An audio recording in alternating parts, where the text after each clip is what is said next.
안녕하십니까? 예, 잘 주무셨어요? 예, 너무너무 이렇게 기쁘고 행복한 날입니다. 오늘 아침에 요한복음 4장 7절 말씀부터 읽겠습니다.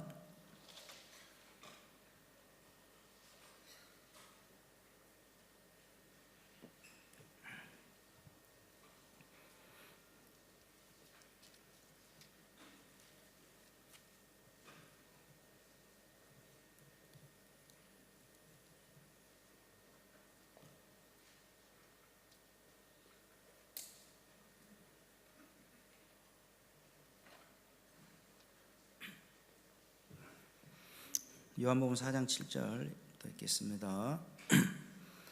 사마리아 여자 하나가 물을 길러 왔음에 예수께서 물을 좀 달라 하시니 이는 제자들이 먹을 것을 사러 동네에 들어갔음이라. 사마리아 여자가 가로되 당신은 유대인으로서 어찌하여 사마리아 여자 나에게 물을 달라 하나이까 하니 이는 유대인이 사마리아인과 상종치 아니함이로라. 예수께서 대답하여 가라사대 내가 만일 하나님의 선물과 또 내게 물 좀 달라 하는 이가 누구인 줄 알았다면 그에게 구하였을 것이요 그가 생수를 내게 주었으리라. 여자가 가로되 주여 물 기를 그릇도 없고 이 우물은 깊은데 어디서 이 생수를 얻겠사옵나이까. 우리 조상 야곱이 이 우물을 우리에게 주었고 또 여기서 자기와 자기 아들들과 짐승이 다 먹었으니 당신이 야곱보다 크니이까. 예수께서 대답하여 가라사대 이 물을 먹는 자마다 다시 목마르려니와 내가 주는 물을 먹는 자는 영원히 목마르지 아니하리니 나의 주는 물은 그 속에서 영생하도록 솟아난 샘물이 되리라. 여자가 가로되 주여 이런 물을 내게 주사 목마르지도 않고 또 여기 물길로 오지도 않게 하옵소서. 가라사대 내 남편을 불러오라. 여자가 대답하여 가로되 나는 남편이 없나이다. 예수께서 가라사대 내가 남편이 없다 하는 말이 옳도다. 내가 남편 5이 있었으나 지금 있는 자는 내 남편이 아니니 내 말이 참되도다.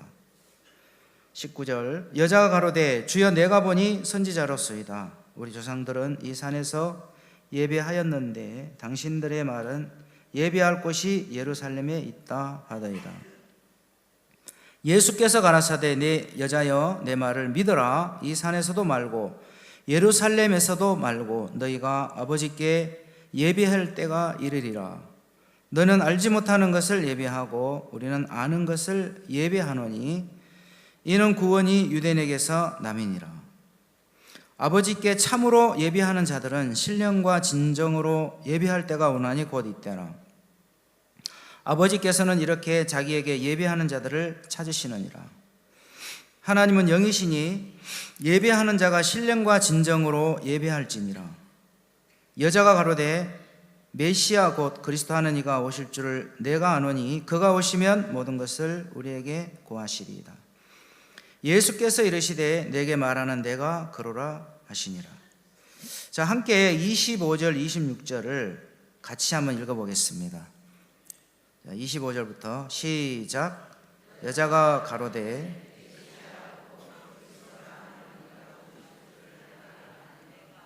그가 오시면 모든 것을 우리에게 고하시리이다. 예수께서 이르시되 내게 말하는 내가 그러라 하시니라. 26절까지 읽었습니다. 여러분 세상에서 제일 행복하게 사는 사람이 누구겠습니까? 여러 답변이 나올 수가 있겠죠. 바로 나다 하는 사람도 있을 거고 구원받은 사람이다 그렇게 말할 수도 있습니다. 그리고 우리 속에서 많은 생각이 올라오지만 그 생각을 안 따라가고 말씀만을 따라가는 사람이다 그런 사람도 있을 겁니다. 그리고 이제 하나님도 믿지만 하나님의 종도 믿는 사람이다 그런 사람도 있을 겁니다. 그런 영적인 부분 말고도 이제 다른 부분에서 많은 걸 갖춘 사람이 내가 최고 행복하다 하면서 이제 살 수도 있을 겁니다. 근데 제가 오전에 아침에 여러분 세계에서 가장 행복하게 사는 사람이 누구겠습니까? 하고 이게 질문을 이렇게 할 때 제가 원하는 답이 있겠죠? 예. 뭘 원하겠습니까? 어떤 답을 원하겠습니까? 자, 어떤 사람이 가장 행복하겠습니까? 가장 행복하게 살겠습니까? 제가 무슨 이야기를 하려고 하겠습니까? 궁금하죠? 예. 궁금하시죠? 그러면 크게 예 하고 대답을 하는 게 신상에 유익합니다. 예? 대답 크게 하면요, 이제 이 마음 안에 있던 또 몸속에 있던 이 해로운 것들이 다 나가요. 그래서 마음이 굉장히 밝아지고 눈이 크게 떠지고 정신이 밝아지거든요. 아시겠습니까? 이렇게 금방 이렇게 마음 바꿀 수 있다는 게 놀라운 능력이네요. 저는 능력이 없는데 그렇게 하시는 하나님이 참 능력이 있습니다. 그 사람은 누구냐면 반격하고 사는 사람이거든요. 누구라고요? 예. 틈만 나면 반격하고 사는 사람. 그 사람이 세계에서 최고 행복하게 사는 사람이거든요. 그래서 목사님께서 반격을 가르쳐 주셔서 우리가 날마다 이 반격을 하고 살아갑니다. 반격을 하려면 어떤 사람이 이제 반격하고 살겠습니까? 상대방이 한 방 때리면 맞지 말고 나도 한 방 때리는 거죠. 예.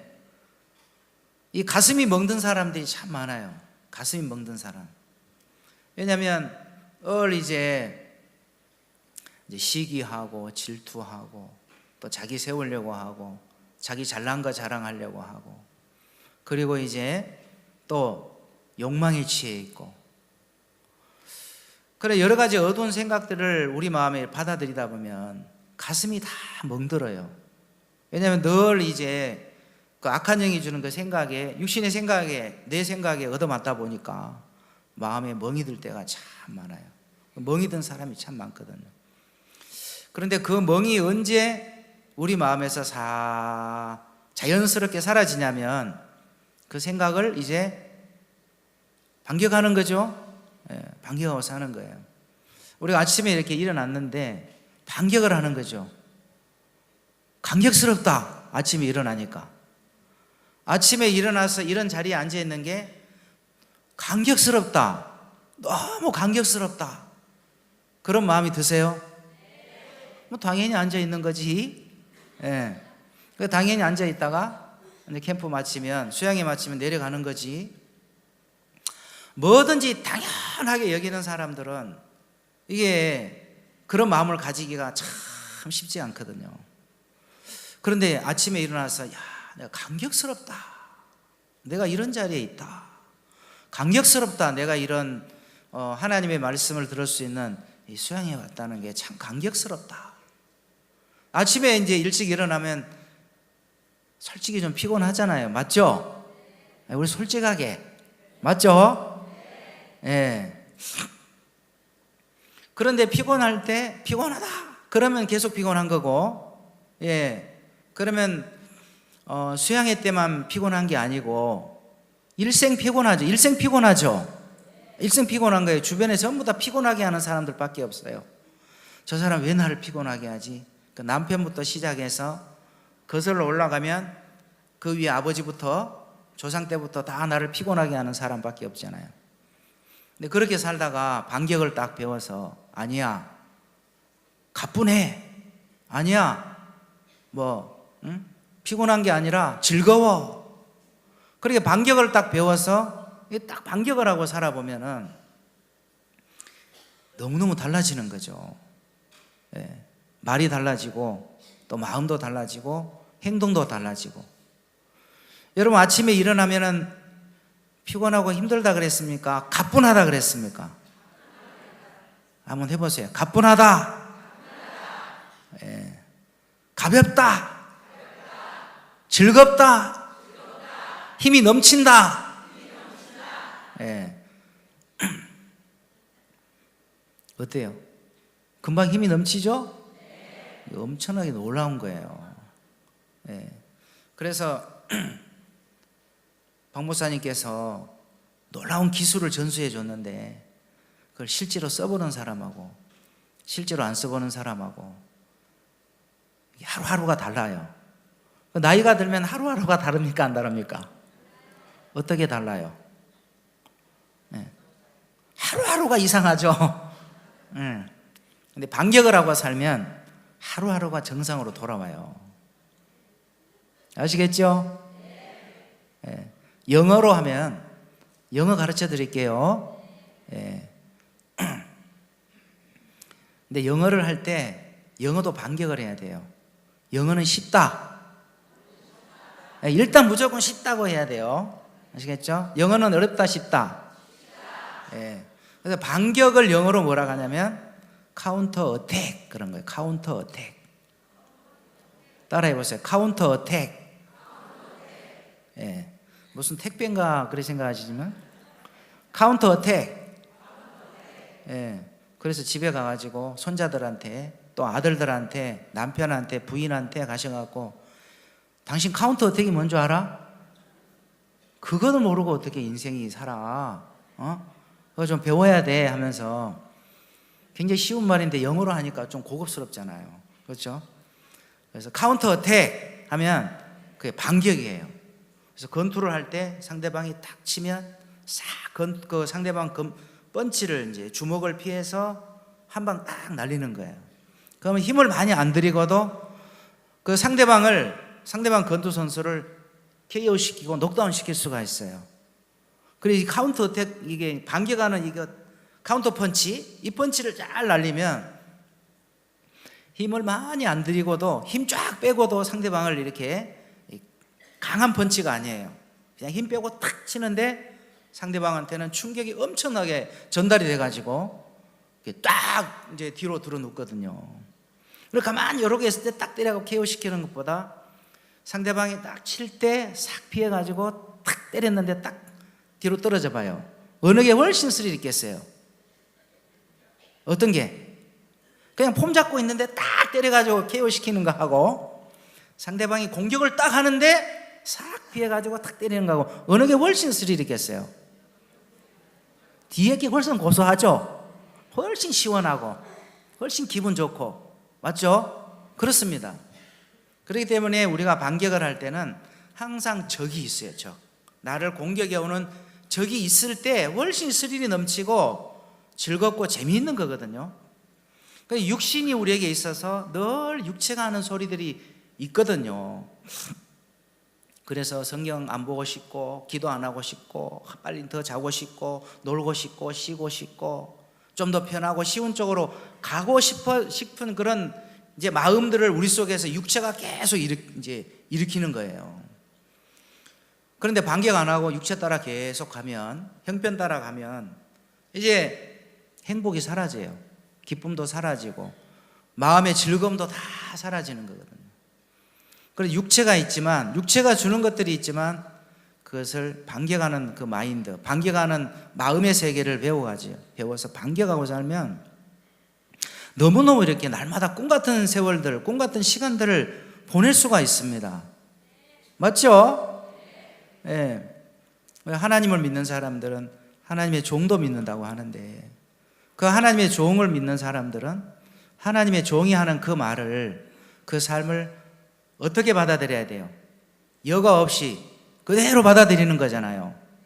맞죠? 예. 그래서 반격하고 사십시오. 그러면 예 하고 반격하고 살면 한평생 이렇게 꿈같이 행복한 시간들을 보낼 수가 있는 거예요. 그래서 반격을 잘하는 사람은 누구냐면 먼저 반격을 당해본 사람이 반격을 잘하는 거예요. 그래서 이 인도자들이, 앞에 있는 인도자가 피곤합니까? 에너지가 넘칩니까? 에너지가 넘칩니다. 피곤하지만 에너지가 넘칩니다. 하고 이제 그 반격하는 그 음성을 듣고 마음에 이제 반격을 당하는 거죠. 나는 내가 내 생각을, 내 형편을 마음에서 반격할 수 없는데 그 말씀의 말씀이 내 마음을 딱 반격해 줘가지고 반격하는 은혜를 딱 입으면 그때부터는 이제 반격하는 기능이 살아나가지고 반격이 이제 작동이 되는 거죠. 그러니까 하나님 우리를 사람을 만드실 때는 누구나 다 반격할 수 있도록 만들어 놨습니다. 맞죠? 예. 특히 구원을 받은 사람들은 이미 반격할 수 있는 그런 이제 뭐예요? 기능을 장착해 줘 버린 거예요. 반격할 수 있는 이미 마음이 만들어져 버린 거예요. 그래서 반격하고 살면 그게 훨씬 편하고 훨씬 행복하고 훨씬 감사한 거죠. 그래서 저도 여기에 올라올 때 반격을 탁 하고 이제 올라왔어요. 당연한 거 아무것도 없다. 제가 이 자리에 올라오는데 너무 감격스러운 거예요. 감격스러운 거예요. 여기 대덕에 그 강릉에 오시니까 이제 사람 이제 많은 분들이 오셨잖아요. 그래서 이제 첫날 잠을 주무시는데 올라가라 내려가라 여기로 가라 뭐 별별 일들이 많이 이렇게 생겼습니다. 그렇죠? 예. 그리고 먼저 온 사람들은 여기 내 자리 하고 좋은 자리 딱 차지해가지고 그분들은 참 편한데 자리를 못 잡은 사람들은 불편한 부분들이 참 많았을 거라고 생각이 드는 거예요. 근데 이제 오늘은 주무시는 거나 식사하는 거나 모든 부분에 하나님의 은혜로 이렇게 잘 진행이 되고 있는 것을 보니까 이 캠프를 진행하시는 분은 진짜 사랑하시는 하나님이다, 그런 마음이 드는 거예요. 그리고 당연한 것을 우리에게 마음에서 딱 빼면 감사할 일이 너무너무 많은 거예요. 걸어가는 것도 감사하고 말씀 전하는 것도 감사하고 감사가 더 커서 감격스러운 거예요. 어떤 목사님은 이렇게 암 때문에 수술을 하고 샤워를 하는데 눈물이 나더라는 거죠. 샤워를 쫙 하는데 눈물이 나더라. 눈물겹게 감격스럽더라. 눈물이 나도록 막 감동이 되고 그렇더라는 거죠. 저도 그 이야기를 듣는데 샤워하는 것이 그렇게 감격스럽나? 마음에 잘 와닿지를 않는 거예요. 그래서 그런지 하나님이 좋은 선물 하나 주시더라고, 저한테. 그게 뭐냐면 풍은 풍인데 통풍을 하나 주시더라고. 바람만 스쳐도 아픈 거 아시죠? 예. 그래도 감사하게 바람이 스쳐도 아프게는 안 하신 거예요. 예. 이번 15기 기국 발표에 이제를 강북에서 준비하는데 저도 거기 홍보팀으로 갔거든요. 여러분들이 저를 볼 때 홍보에 어울리지 않는 좀 그런 모양을 가지고 있죠? 예. 저분을 보면은 사람을 끌어당기는가? 밀어내는가? 끌어당기기 쉽지 않은데, 예. 반감을 사게 하기 쉬운 얼굴인데, 예. 그런 생각이 좀 들 겁니다. 그래서 기쁜 마음으로 갔는데 홍보팀에 가서 운동을 해야 된다는 거죠, 사역자들이. 왜냐면 그래야 체력이 있어서 이렇게 뭐 한 달 동안 일본까지 갔다 올 수 있다고 열심히 운동을 했습니다. 근데 운동하다 보니까 너무 오바를 했는지 그때부터 발가락이 왼쪽 발가락 왼발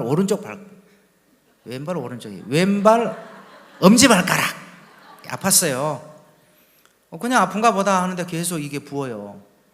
그래서 이제 병원에 가서 축구하다 이랬습니다. 그러니까 인대 염증입니다 하고 피검사를 딱 했는데 그때부터 항생제를 계속 이제 먹었죠. 왜? 빨리 나와서 합류해야 일본까지 가니까. 그 귀한 일에 함께 해야 되는데 아무리 항생제를 먹어도 안 낫는 거예요, 이게. 그래서 급히 또 이제 항생제 주사까지 얻어가지고 아내 은혜를 입어서 항생제 주사도 일주일을 맞았는데 낫지 않는 거예요.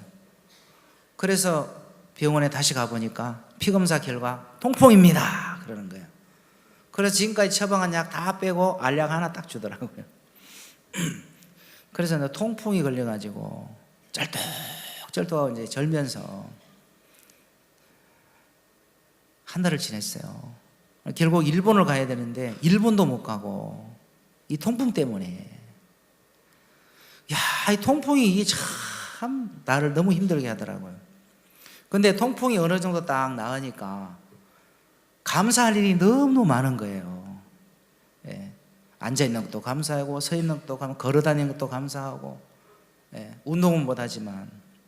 그런데 어느 날 김기선 목사님하고 제가 이제 전 세계 교도소 일을 할 수 있는 은혜를 입었어요. 여러분 보시다시피 제가 교도소 갈 사람처럼 보입니까? 보여요? 그래 보일 거예요. 그래야 정상이지. 그게 정상적인 눈이에요. 근데 좀 착하게 보이네. 그냥 비정상적인 눈이에요. 네. 저 역시 교도소에 갈 그런 인생을 산 건 아닙니다. 네. 열심히 살았는데. 그런데 이제 하나님이 이제 김기선 목사님에게 우리가 한국 교도소 다 얻자. 한국 교도소 우리가 인성교육 다 하자.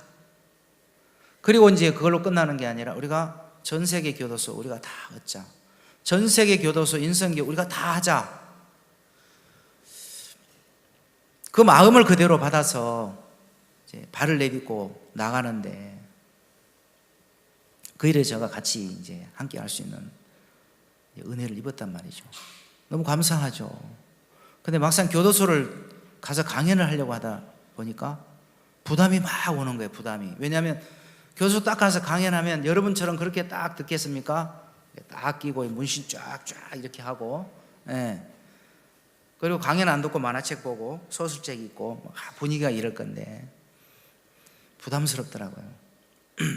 또 나한테는 안 어울리는 것 같아요.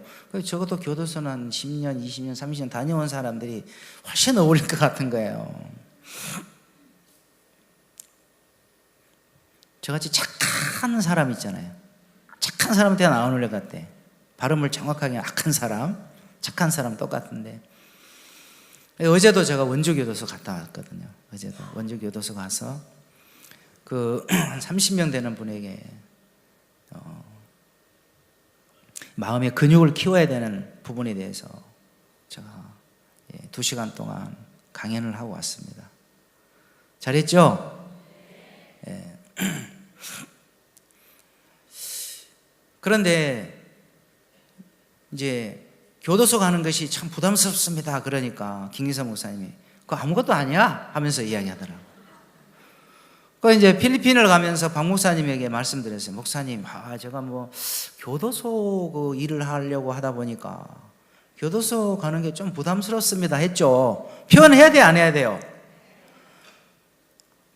마음에는 그런 좀 약간 무거운 마음이 있는데 표현 안 하는 거하고 하는 거하고 천지 차이죠.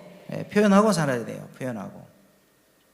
그래서 공항에서 말씀을 드리니까 아니 나 목사가 교도소 들어가서 갇히는 것도 아닌데 뭐가 문제가 돼 하면서 반격을 해주시더라고.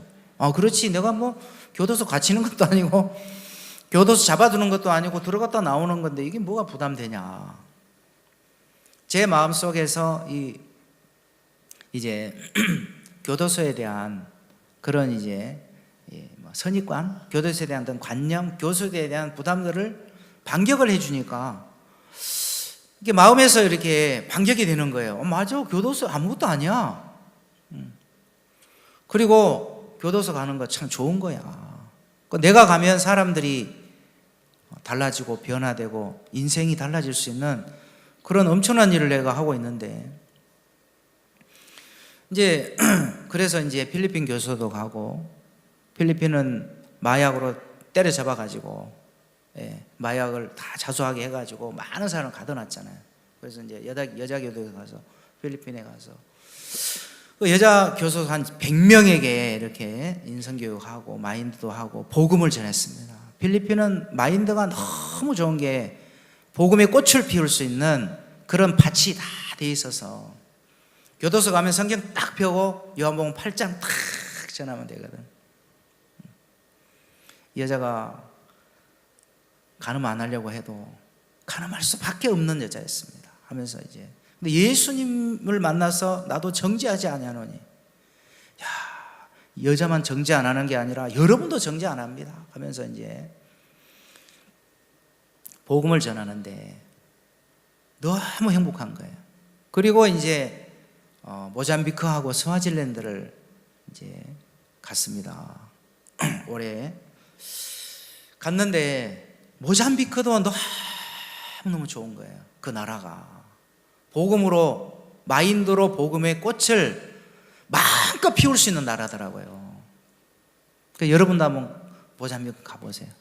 거기는 불어도 아니고 뭐 영어도 아니고 포르투기라고 하는, 예. 감사합니다. 그걸 오브리가드, 오브리 어디서 많이 들어본 것 같은데, 하여튼 오브리가드 그거 하나 딱 배웠어요. 그리고 이제 스와질랜드를 갔는데 모잠비크에서 가는 날 무릎이 아프고 발가락이 아픈 거예요. 야, 이게 무슨 일이냐 이거. 좀 심상치 않은 거예요, 제 몸이. 그 통풍이 이제 아무 일 없이 잘 통풍이 있다가 이제 모잠비크에서 스와질랜드로 가는 그날 이제 무릎하고 다리가 이제 좀 아픈 거예요. 근데 그 모잠비크 선교사님이 프로폴리스 좋다고 프로폴리스 타가지고 이제 주시더라고요. 다 한 잔 마시고. 법무부 장관님 만나고 왔는데 다리가 너무 가벼운 거예요. 야, 좋다, 감사하다. 그리고 이제 차로, 모잠비크에서 차로 이동할 수 있거든요. 한 4시간, 5시간 가면 되는데, 뒤에다가 이제 스와질랜드 갈 이제 반찬 맛있는 거 이제 이렇게 싣고 국경을 통과하는 거예요. 근데 국경을 통과하는데 이제 짐이 많으니까 국경을 쉽게 통과 안 시켜주거든요. 모잠비크 국경은 잘 통과했어요. 스와질랜드 국경을 딱 통과하는데 이 사람들이 짐을 보작하더라고요. 짐을 딱 열면서 이제 꼬투리를 잡는 거예요. 그때 뭐 해야 돼요? B카드를 딱 내놔요. B카드가 뭐냐면 박 목사님이 대통령하고 만난 사진 그걸 딱 내놓는 거예요. 봐라 하고 사진을 보여줬어요. 박 목사님하고, 예, 국왕 옴스와티 3세 그 두 분이 만난 사진, 우리 이런 사람이다 딱 보여주니까 그 국경 수비대는 마인드가 딱 됐더라고. 정신이. 국왕을 딱 존경하는 거예요. 국왕에게 딱 굴복하는 거예요.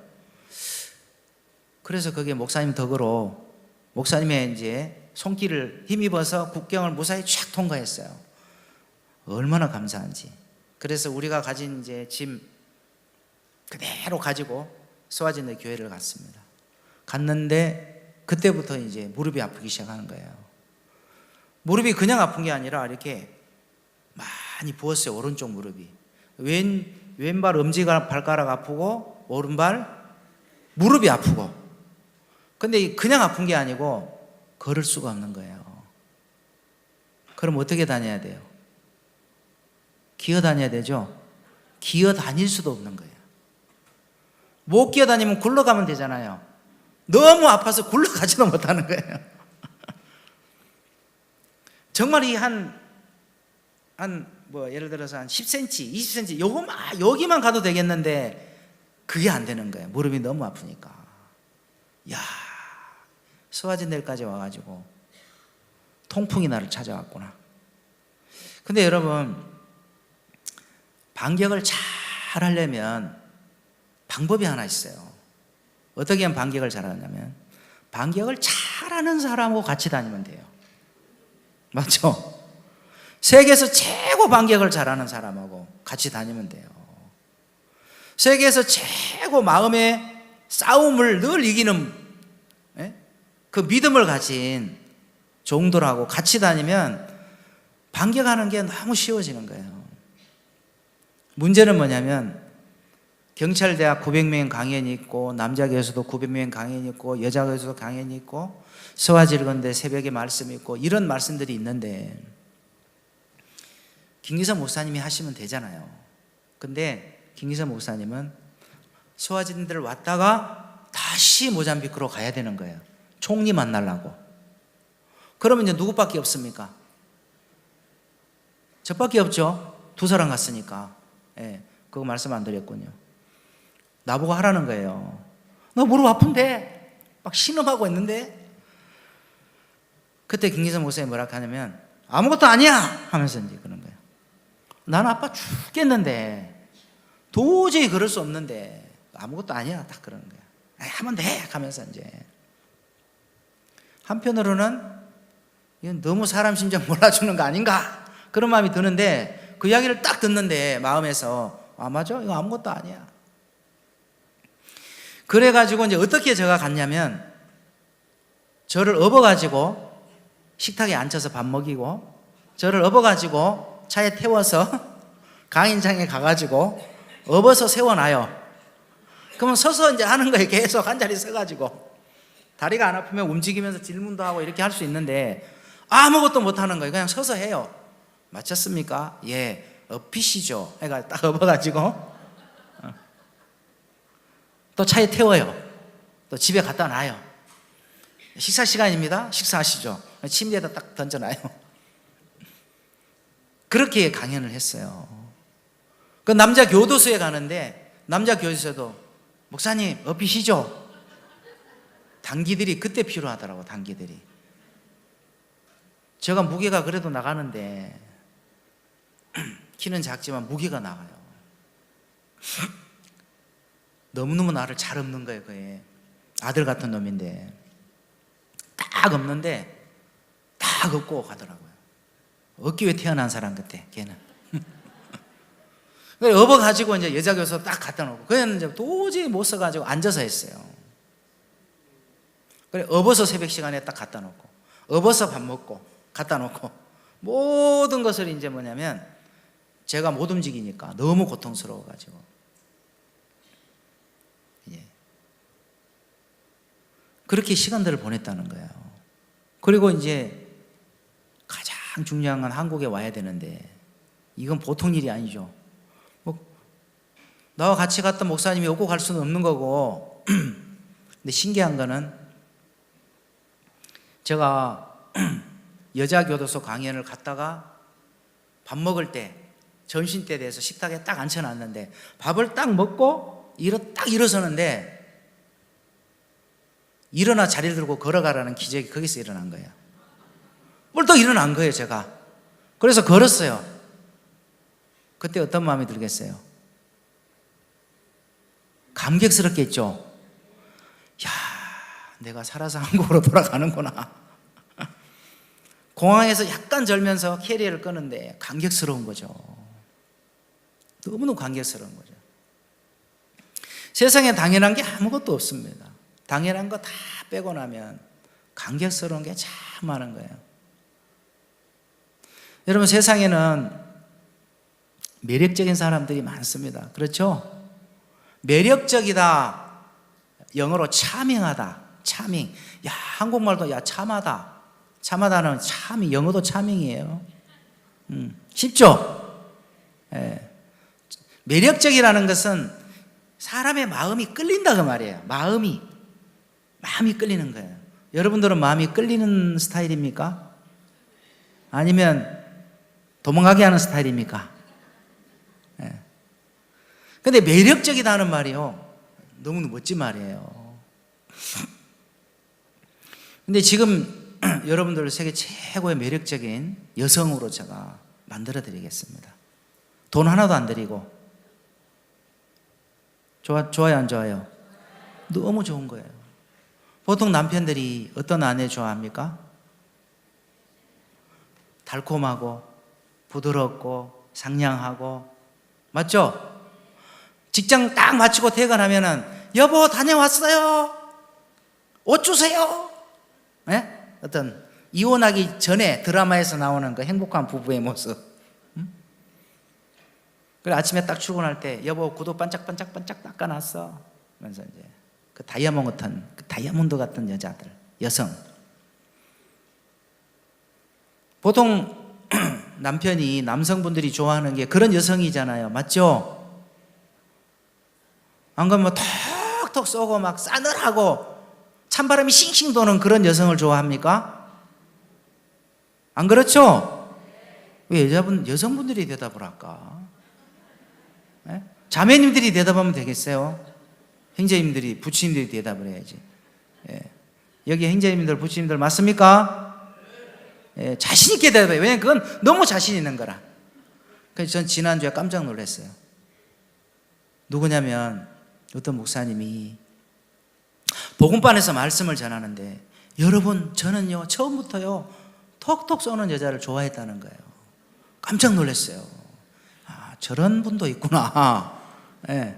근데 가만히 들어보니까 장가 가려고 눈에 불을 켰더라고. 예. 그 이야기를 했더니 어떤 목사님이 부드러운 여자를 안 만나봐서 그래, 그러더라고. 근데 세상에는 이래 그 상냥하고 부드럽고 친절하고 그런 이제 아내나 여성보다도 톡톡 쏘는, 벌처럼 톡톡 쏘는 여성분들, 그런 아내들이 많죠? 맞죠? 누구 때문에 그래요? 남편 때문에 그래, 남편 때문에. 그럴 줄 알았어요. 남편을 잘못 만나가지고 내가 그렇게 잔소리하고 싫은 소리하고 날 톡톡 쏘고. 그래서 남편들이 배운 게 하나 있어요. 어떤 걸 배웠냐면 아내의 잔소리를 이기는 법을 배워가지고 어떤 잔소리도 안 먹히는 거예요.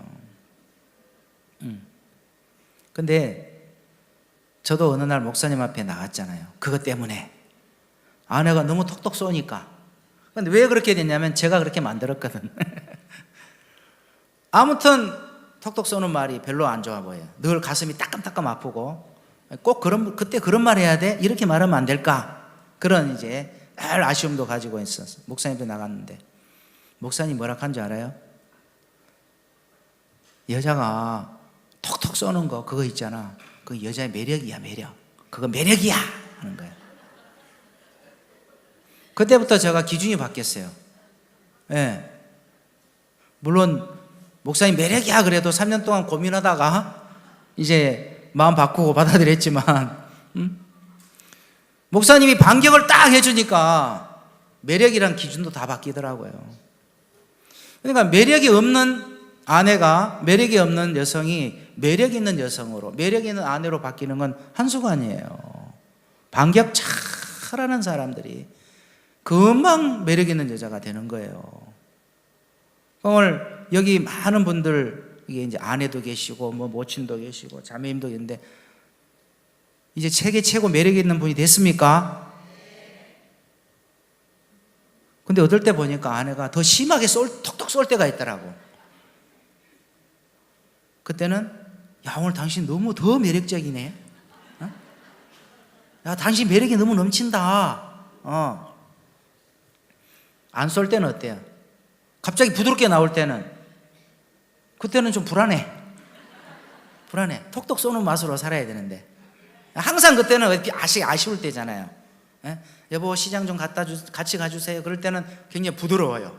갔다 오면 다시 돌아가지만 갑자기 부드러워지면 좀 이상하게 좀 뭔가 밋밋해요. 왜냐하면 톡톡 쏘는 맛으로 사는 건데. 그래 꿀벌은 그 벌이 톡톡 쏘지만 또 맛있는 벌꿀도 주잖아요. 맞죠? 그러니까 여자의 매력, 여성의 매력, 아내의 매력을 왜 그걸 단점으로 그거를 이상한 걸로 보고 사느냐는 거죠. 이건 매력입니다, 매력. 그러니까 세상에 매력적인 여자들이 너무 많은 거예요. 그래서 부드러운 여자가 되려고 하지 말고 반격을 하면 세계에서 가장 매력 있는 여자가 되는 거거든요. 오늘 아침 밥맛이 굉장히 좋으시겠어요. 딱 줄 서면서 나 매력적인 여자야. 옆에 누가 새치기를 딱 하잖아요. 그죠? 근데 옆에서 탁 쏘는 거예요. 왜 새치기? 말하는 게 너무 쌀쌀해. 쌀쌀 맞아도 야, 저분 진짜 매력적이다. 반격해 주시는 거예요. 그 다음부터는 누가 새치기 해도 난 매력적인 여자야 하면서 이제 있을 거라는 거죠. 그래서 여러분, 이 반격을 하고 살 수 있다는 것만큼 복된 것이 없습니다.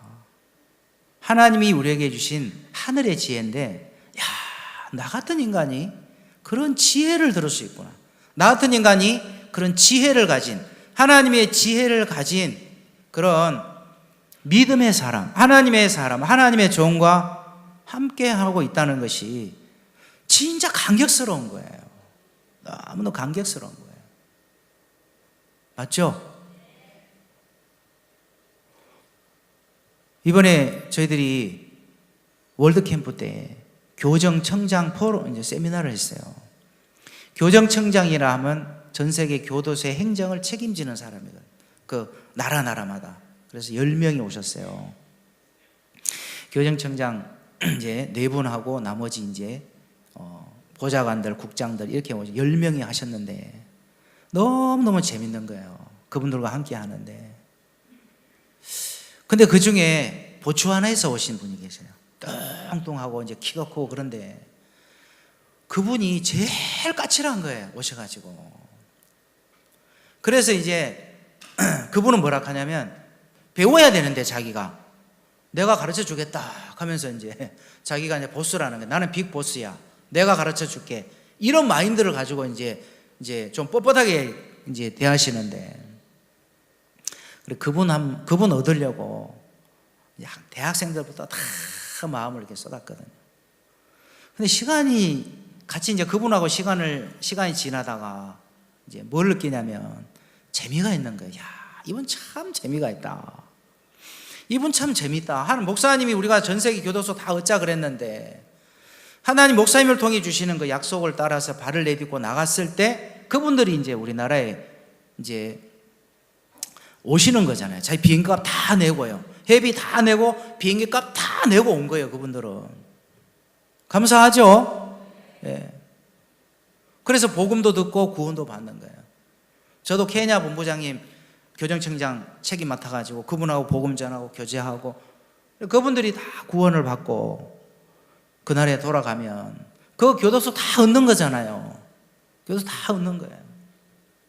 교도관 얻고 교도관만 얻는 게 아니라 경찰관도 얻고 경찰관만 얻는 것이 아니라 또 교장들도 얻고 그래서 교도소에다가 초점을 맞추고 갔는데 그게 이제 뭐예요? 교도관, 그 다음에 경찰관, 법무부, 그리고 또 이제 총리, 대통령, 뭐 이렇게 뭘 하든지 하나님이 길들을 이렇게 열어가시는 것을 볼 수 있는 거예요. 우리가 하려고 하면 안 되지만 하나님이 하시니까 너무 쉽게 그런 일들이 되는 거죠. 그래서 저희들이 이번에 교도소를 이제 견학할 수 있도록 우리가 계속 추진을 했는데 잘 안 됐지만 마지막까지 반격을 했습니다. 저희들이. 그래서 마지막 이제 폐막식 하는 날 금요일 날 우리가 성주 참여로 갈 것이냐 아니면 교도소로 갈 것이냐 하다가 결국 안 돼서 성주에 세계에서 참여 제일 농사 잘 짓는 분한테 가서 배우자 마인드를 그래서 거기를 갔어요. 그래 가가지고 이제 이 모잠비크 본부장님한테 좀 가르쳐 줘야 되겠다. 이제 참외 농사가 어떤 건지 한번 뜨거운 맛을 보여주고 싶더라고요.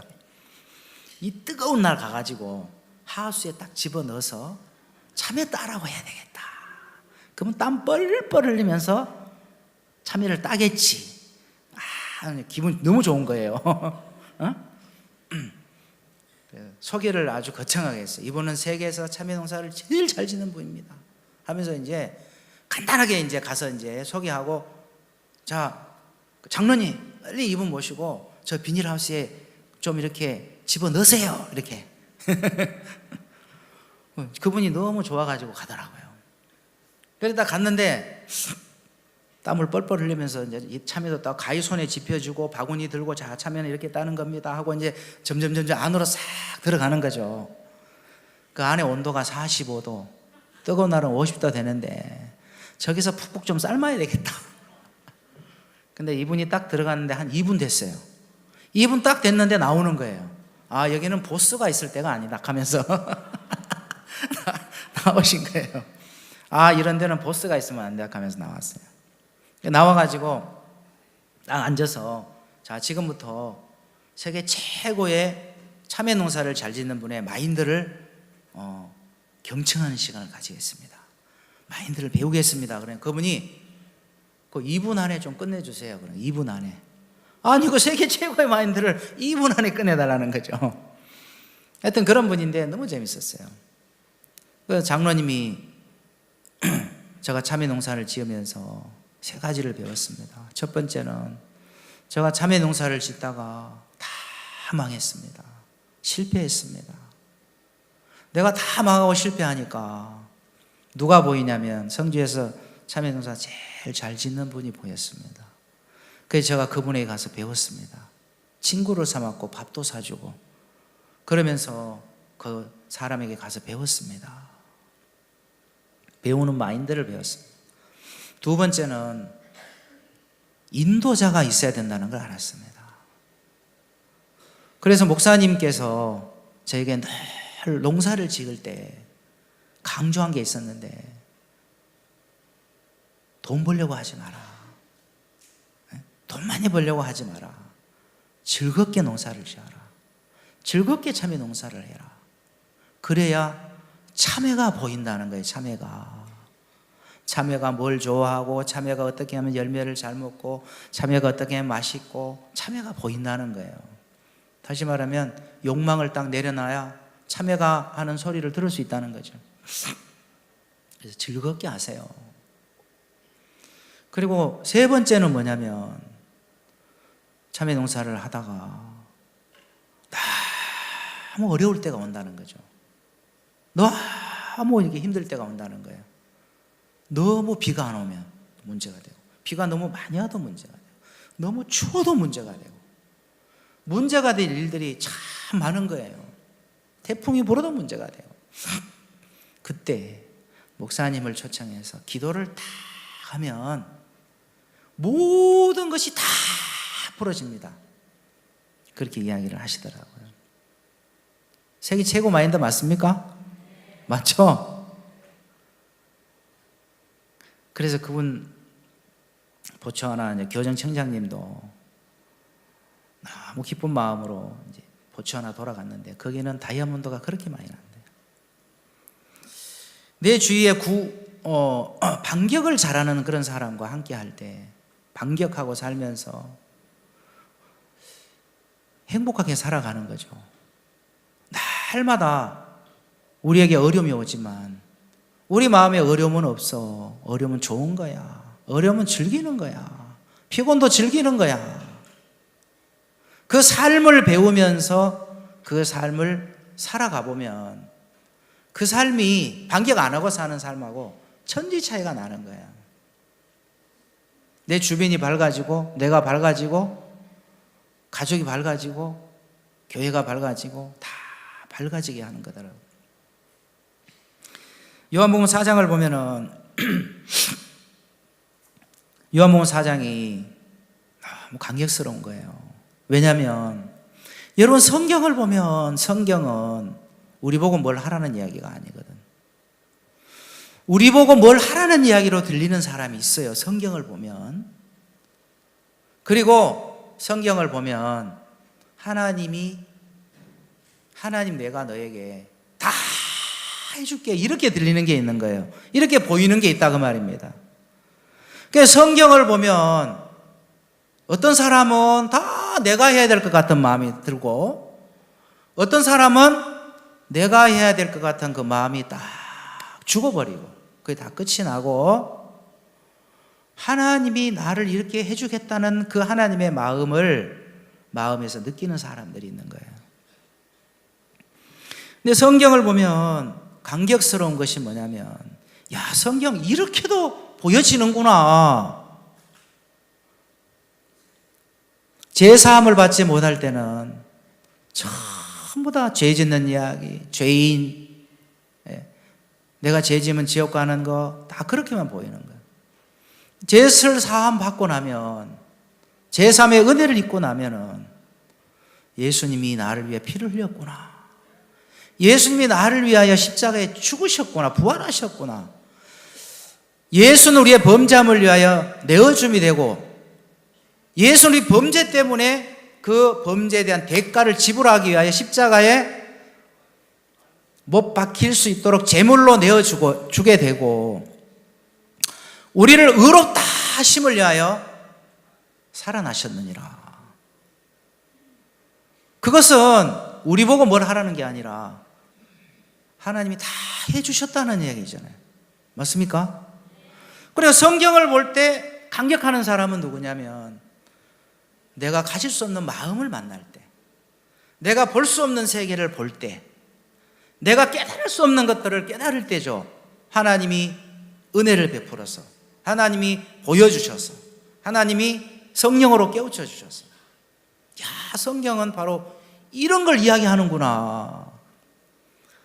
여기 있는 사마리아 여자, 가장 음란한 여자고, 가장 문제가 있는 여자, 가장 더러운 여자, 가장 악한 여자, 가장 손가락질 받는 여자고, 가장 절망적인 여자고, 그런 문제가 너무 많은 거예요. 남편 6을 도우고 살았다고 생각해 보십시오. 문제가 많겠어요, 안 많겠어요? 많은 거죠. 너무너무 많은 거예요, 문제가. 마음의 상처도 굉장히 많을 거예요. 배신도 당하고 상처도 당하고, 예를 들어 자식을 낳았을 때 이혼한 남편들이 남편하고 낳았던 자식이 또 통해서 얻는 마음의 아픔들, 슬픔들 너무너무 많은 거예요. 문제투성이에요. 근데 이런 여자가 사마리아의 전도자로 바뀌는 거예요. 사마리아에서 거룩한 여자, 사마리아에서 가장 의로운 여자, 사마리아 성에서 그 지방에서 가장 온전한 여자가 되는 거예요. 사마리아에서 나는 내가 아니고 예수다, 그렇게 말할 수 있는 여자가 되는 거예요. 그런 것처럼, 야, 사마리아 여자도 그렇게 한 것처럼 나도 이렇게 해주시겠다는 이야기구나.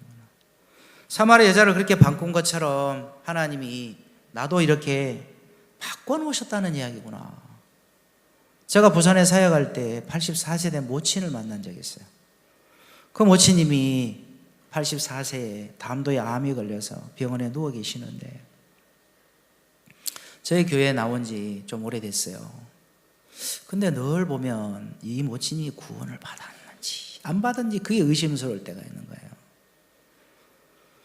근데 마침 이제 담도에 암이 있어서 병원에 입원했는데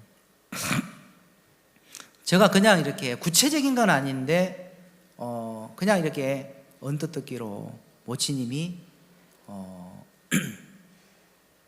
남편을 한 명만 둔 게 아니라 몇 명 뒀다고는 그렇게 알고 있었거든요. 근데 이 모친님이 구원에 대한 확신이 없는 것이 보이니까 야, 어떻게 할까 하고 이제 기도하는 중에 한번 찾아갔어요, 모친님을.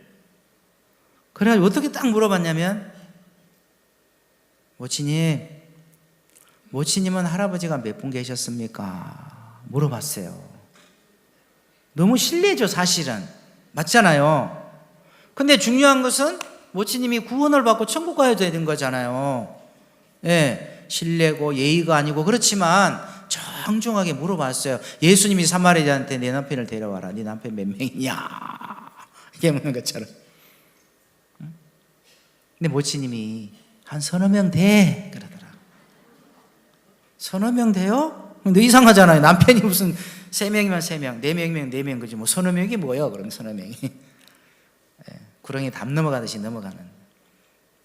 탁 치고 들어갔어요. 모친이 정확하게 몇 분입니까? 하니까 딱 4명이야. 제가 알고 있는 부친님 한 분은 같이 사시다가 돌아가셨고 장례식 치렀고 4분이셨구나. 어떻게 그렇게 됐습니까? 그러니까 이야기를 하더라고요. 지금까지 마음에 숨겨놓은 이야기를 하는 거예요. 마음을 이야기했으니까.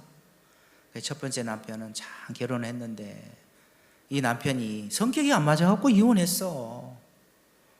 제가 봐도 모친이 좀 까칠해. 그럴 것 같아요.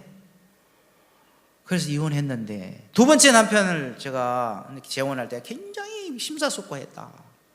심사숙고해서 이제 결혼을 했는데 딱 결혼하고 보니까 너무 마음에 들었는데 세상에 이 두 번째 할아버지가 선풍기를 너무 세게 돌리더라.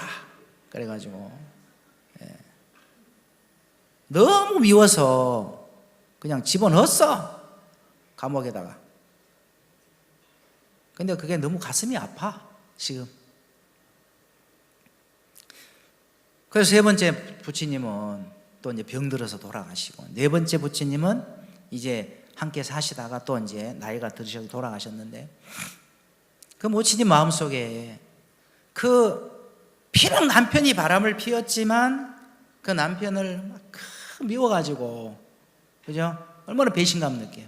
미워 죽겠잖아요. 에? 어? 내가 어떻게 내가 지를 선택했는데, 에? 인생을 걸었는데 배신해. 너무 미워서 감옥에 딱 집어넣은 거예요. 그게 너무너무 참 막 미안한 거예요, 남편한테.